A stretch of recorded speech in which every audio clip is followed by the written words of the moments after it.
WhatsApp has implemented a new privacy feature called Protect IP Address in Calls to obscure users' IP addresses during voice calls.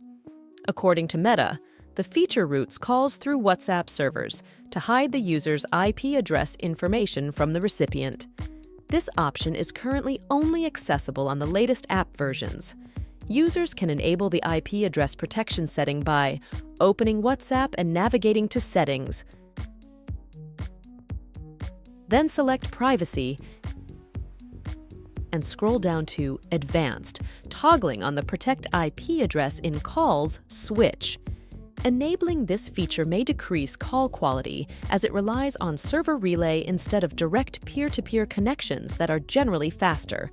However, it provides additional confidentiality for users concerned about revealing IP address-linked information like approximate location or internet service provider.